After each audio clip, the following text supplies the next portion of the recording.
Ujú. siendo que usted, nosotros lo tenemos ahí en un pedestal de la comunicación, porque es un profe Gra- que nos sirvió mucho en lo que es el habla, ¿no? Y la forma de comunicar. La primera pregunta que le Bueno, vamos a hacer es, ¿qué rol cumple la comunicación dentro de la prevención de los riesgos laborales y en la relación con los equipos de trabajo? ¿Cuál es bien, su opinión sobre eso? bien. Eso, chicos, es importantísimo, tener un rol activo en la comunicación. La comunicación tiene que ser una herramienta básica en toda actividad vinculada a trabajar en la prevención. Porque con una comunicación no eficiente, nosotros podemos llegar a transmitir de manera incorrecta todos los conocimientos que nosotros tenemos. Y la comunicación resulta totalmente necesaria, un poco lo que yo siempre les traté de decir, porque en la diaria nosotros, aparte de ser observadores de actividades riesgosas, tenemos que ser comunicadores de las medidas que hay que tomar para prevenir eh, cualquier situación compleja ante un riesgo laboral. Evitar, obviamente, accidentes de trabajo y enfermedades profesionales. Entonces, el rol de la información es importantísimo. No solamente tenemos que tener los conocimientos técnicos, tenemos que tener la capacidad de transmitir esos conocimientos para que la persona, el emisor que está recibiendo ese mensaje, lo incorpore y lo asimile y lo aplique. ¿Sí? Porque yo puedo saber muchísimo de la legislación, pero si no sé transmitirla o no sé ponerla en práctica y llevarla y bajarla a una situación cotidiana, no sirve de nada. Bueno, buenísima respuesta. Siguiendo más o menos por la línea de la pregunta anterior, yo le quiero consultar sobre las nuevas tecnologías, todo este abordamiento tecnológico que estamos teniendo de inteligencia artificial, nuevas aplicaciones, todo para un desarrollo más, si se quiere, tecnológico. ¿Qué rol cumple las nuevas tecnologías en la capacitación del personal? Porque esto que usted nombra de que podemos capacitar y demás. Hay herramientas que como técnicos podemos abordar que están buenas, por eso va la pregunta. Sí, a ver, yo siempre digo lo mismo, y más que nada en las capacitaciones, no tenemos que quedarnos en la metodología o en el paradigma de capacitación anterior en donde el profesional se sentaba o estaba parado y estaba hablando, hablando, hablando y los chicos escuchando y quedaba en esa simple relación. Tenemos que utilizar las nuevas tecnologías, tenemos que valernos de los recursos o las herramientas que las nuevas tecnologías nos ponen a disposición. Hay muchísimas, es muy variada. Realidad virtual es un entorno que se está aplicando cada vez más, inclusive, no sé, hay universidades en donde hay jornadas, en donde vienen las empresas que están desarrollando estos entornos de realidad virtual y te muestran cuáles son las herramientas. Hay grandes industrias que ya están utilizando realidad virtual, Renault con sus cascos, en donde ponen al empleado en una situación de riesgo, riesgo virtual, obviamente no, y en donde el empleado, Komatsu también las tiene, mira, Komatsu en también. donde, y eso está bueno, digamos, porque es muy distinto eh, dar una, tener una vivencialidad en la capacitación, porque el contenido se asimila mucho mejor. Nosotros siempre cuando hacemos las capacitaciones de protección contra incendio, una cosa es dar el marco teórico y otra cosa es agarrar el extintor, prender un fuego y apagar el fuego con ese extintor o con el hidrante. El contenido queda mejor.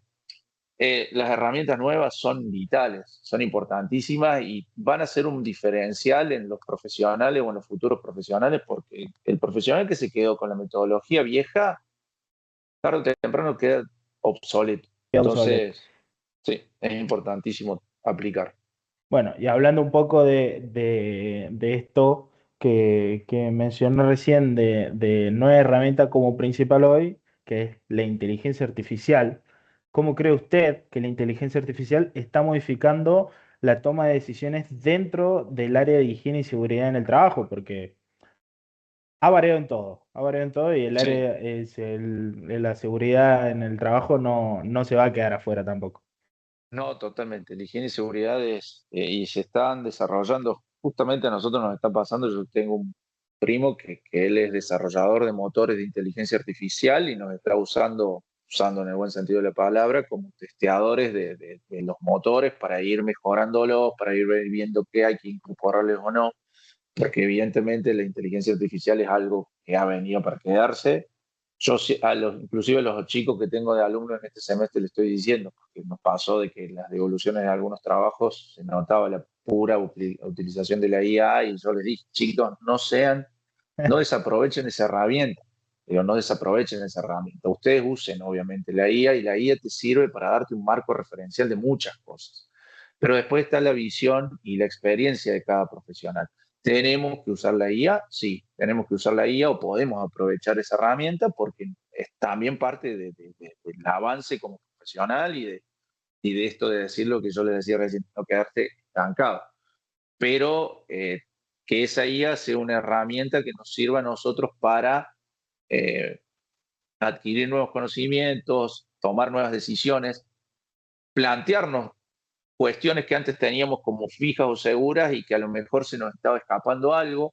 Entonces, evidentemente, la IA tiene que ser otra herramienta que para movilizar esas decisiones que como futuros profesionales de higiene y seguridad vamos a llevar adelante, la tenemos que tener. Pero usarla de manera correcta. No ser simplemente un copiar y pegar de lo que me responde el motor de inteligencia artificial y quedarme en eso. Ponerle mi punto de vista, ponerle mi impronta, ponerle esta experiencia. Porque si no, la máquina se ponga un robot y que el robot diga tiene que poner y Claro, no, no, no, no. no hay que quedarse en eso, no. Perfecto. Ahora, saliendo un poco del tema de la tecnología y situándonos, por ejemplo, a Liz y a mí como futuros higienistas, si se quiere, si el día de mañana nos recibimos y va todo bien, esto nosotros lo tomamos más a consejo y es bueno siempre aprender de la gente que está en el rubro y demás, que se chocan con el día a día, y preguntar, por ejemplo, qué habilidades de liderazgo considera usted necesarias para que un técnico pueda generar compromiso con la seguridad. Yo siempre digo lo mismo. La empatía es una herramienta o una habilidad que tenemos que desarrollar. La comunicación va de la mano de esa empatía porque evidentemente yo en la forma de interrelacionarme con los trabajadores, con los empleadores a los cuales les estoy brindando servicio, eh, en ese trato diario y en ese ir creciendo en ese trato diario y generando confianza y generando vínculos, es en donde yo voy a poder tener mayor capacidad de llegada con las opiniones, con las decisiones que yo como profesional quiero implementar. Eso de la empatía tiene que ir acompañado, obviamente, de un conocimiento técnico que nos dé la confianza de que lo que estamos diciendo está sustentado en una normativa que es aplicable. Por eso yo siempre les decía lo mismo, chicos, tenemos que estar actualizados normativamente, tenemos que conocer cuáles son las nuevas legislaciones, que si yo en el momento en que tengo que tomar una decisión dejo de lado alguna normativa, pongo un ejemplo, trabajo en altura ahora tiene una resolución específica. Si yo al momento Sí. de tomar una decisión no aplico lo que me dice la resolución de trabajo en altura, evidentemente no estoy trabajando de forma correcta. Entonces, la empatía desde el conocimiento técnico, desde el buen trato con el empleado, desde esa diaria que hace de que yo conozca yo siempre le decía lo mismo, de usar al empleado, en buen sentido de la palabra, como también herramienta que a ustedes les permita identificar algunas cosas que tal vez se les pueda llegar a estar. Porque, vamos a ser sinceros, a lo mejor si yo no soy un higienista de planta, que estoy todo el tiempo en el lugar, yo hago una visita mensual o una visita semanal, dependiendo de lo que coordinen, y se me pueden escapar muchísimas cosas de la diaria. Y en esa relación con el empleado, cuando yo voy a hacer la visita y ese acercamiento, che, ¿cómo estás? ¿Cómo está? ¿Cómo viste el puesto? ¿Qué te está faltando algo? ¿Hay algún error? ¿Hay algún defecto? Sí, vos sabés que esta máquina cada vez que la enchufo, y en eso nos va a facilitar el laburo a nosotros. ¿Sí? Saliendo de el rol empleado y entrando al rol empleador, con su día a día que nos acaba de nombrar, ¿cómo aborda usted la resolución de conflictos, digamos, cuando hay intereses contrapuestos entre la producción y la seguridad de una empresa? Bien, es difícil, es muy difícil, porque ahí entramos a jugar con valores o costos en realidad, porque una organización tiene procesos productivos y hay veces que no se puede parar un proceso productivo o no se puede hacer una inversión porque es preferible comprar una máquina y no trabajar en entregar los EPP o lo que sea. Yo siempre, nosotros siempre tratamos de generar la conciencia de, primero, la responsabilidad que tiene como empleador de que puede que una afectación de la salud de un trabajador por una no implementación de una medida que entendemos que es urgente, en eso tratamos de establecer, en eso cuando se hacen los análisis de riesgo, en las visitas uno va viendo cuáles son aquellas cosas que son más urgentes y aquellas cosas en las que podés esperar tal vez. Siempre buscamos de que aquello que es prioritario y urgente se implemente de la manera lo más rápido posible, sin afectar la producción o sin generar una afectación tan grande, ¿sí? Siempre Bien, tratamos de buscar con los mandos medios de los sectores, ver cuáles son las alternativas, qué sé yo, tengo que hacer una parada de un proceso porque tengo que dar una capacitación. Bueno, tratamos de acomodar algunas cositas o algunos enroques de tiempo o buscar alguna medida que no le genere a ellos una complejidad desde lo productivo, pero siempre tratamos de hacer. Lo prioritario hay que hacerlo, porque, y esto les vuelvo a repetir, desde la generación de la conciencia de que si no hacemos esto o no tomamos esta medida, no implementamos esta medida, en el corto plazo puedes llegar a tener un problema más grande, que puede llegar a ser que es algún accidentado o algún enfermo, y eso no es lo que queremos. perfecto, perfecto, excelente. Bueno, y como para cerrar un poco este bloque, digamos, si se quiere, de liderazgo, ¿qué forma de liderazgo fomenta la cultura preventiva? Un liderazgo proactivo. Esto es estar presente, realizar obviamente las tareas de análisis y de recorrido que correspondan, an- o sea, de diagnosticar una situación, después de diagnosticar, analizar cuáles son las medidas que deberíamos implementar y no quedarnos, yo eso se los dije siempre también en las clases, no quedarnos en, yo ya te dije cuáles son las medidas que tenés que llevar adelante y no las haces. En eso, en la repetición, en la repetición y en la repetición, para que, como les decía recién, lo que sea más urgente se lleve a la práctica lo más rápido posible, porque entendemos de que hay una complejidad o una situación riesgosa que necesitamos prevenir. Entonces, siempre el rol de la prevención es desde la proactividad, desde no quedarme en eso nomás, en el yo ya te lo dije y ya cumplí mi trabajo. No, te lo dije y estoy atrás de esto porque necesito que lo hagamos. Porque mi rol es prevenir la ocurrencia de accidentes o enfermedades profesionales, proteger al trabajador. Perfecto. Y aparte también, obviamente, cubrirle la espalda al empleador de que si ese trabajador se accidenta, después podamos llegar a comer un juicio o alguna complejidad más difícil. Claro, claro, perfecto. Bueno, saliendo un poco de este marco de liderazgo y adentrándonos, si se quiere, un poco más en la sociología y psicología laboral, vamos a Ujú. hablar de algo que venimos trabajando en lo que es la materia, que son los riesgos psicosociales, algo que afecta bastante en lo que es el trabajo en sí.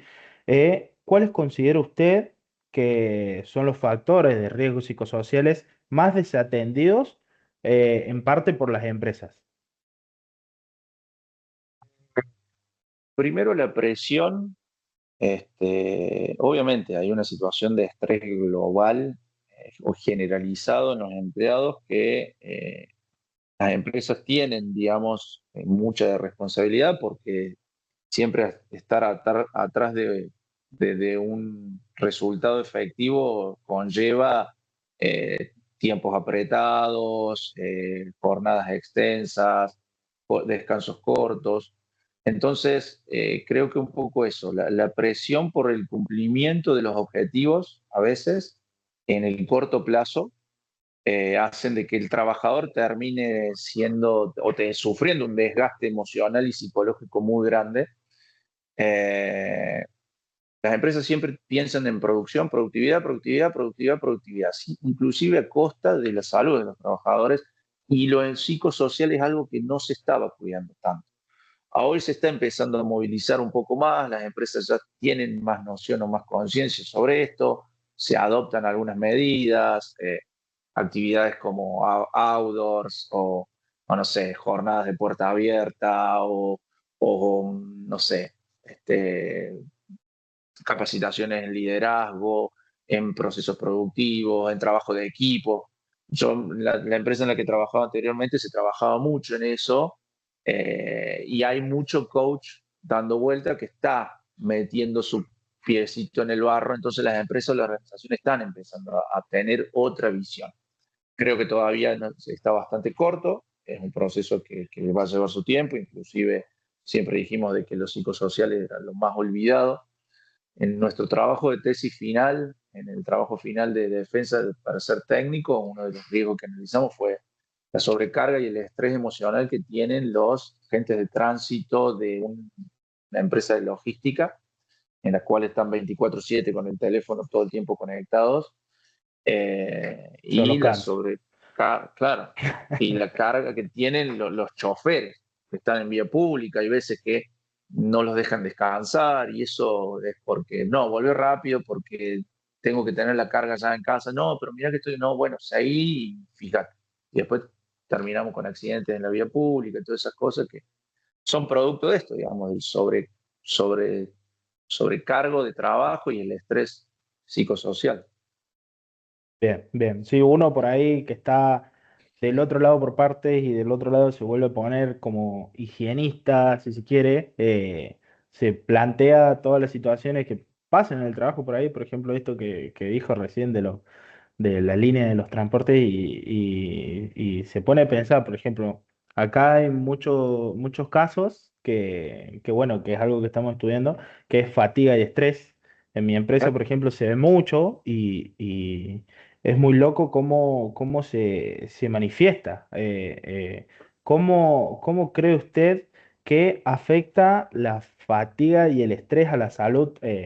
Cerebral, si se quiere, es decir, memoria y atención, y qué Ah, riesgo de accidentes generan a su vista. a ver, Gus, Liz, ahí tenés no te voy a decir un 100%, pero que tenés un 75% de responsabilidad de la fatiga y la falta de descanso en los accidentes en vía pública, más que nada en esto, ahí es donde se genera mucho. También lo podés tener en un puesto de trabajo, en donde ese trabajador que está haciendo jornadas extensas y no tiene un descanso como corresponde, y no tiene algunas motivaciones sociales o psicológicas también, pueden llegar a generar, que inclusive vos venís con estrés de tu casa, que eso Sí, lamentablemente es así, volvés a tu muchas casa y veces seguís pasa. con el mismo loco ritmo frenético. eh, Tiene un alto índice de responsabilidad. Eh, Después tenés una vida en donde también tenés que hacer un montón de cosas fuera del trabajo y eso también carga muchísimo y eso también fatiga un montón y eso bien cansa y evidentemente tiene un alto grado de porcentaje de responsabilidad de que veamos accidentes en los puestos o en la vía pública, en el caso de de los choferes que están circulando por una cuestión de fatiga o estrés laboral. Por eso siempre hay que tratar como empleado también uno como empleador tiene que buscar de darle esas herramientas para que el empleado, y tampoco estar atrás del tiempo del empleado en todo momento. En la empresa Sí, en la que yo no. estaba antes, capaz que eran las 7 8 de de la tarde y te seguían mandando mensajes, te seguían preguntando cosas, y mañana vemos esto. Desconecta un segundo, loco, perdón, no, pero desconecta un segundo, porque si no la cabeza me va a explotar. Y después te subís al auto, ya vas con la cabeza quemada, vas al trabajo, vas a decir, me tengo que ir a ver a este tipo, estuvo rompiendo los cocos a las 10 de la noche y ya vas pensando en cualquiera. Y se te cruza el primero y ahí nomás agarraste esto, yo siempre digo lo mismo, este aparatito es una porquería, che, ahí estoy yendo, va, y capaz que ni lo viste y te llevaste puesto a alguien o te chocaste vos, entonces tiene un Eh, alto índice de responsabilidad. Buenísimo. Hablando un poco, siguiendo la línea de este tema, ¿qué indicadores suele observar usted para evaluar el impacto del trabajo en la salud mental de los trabajadores.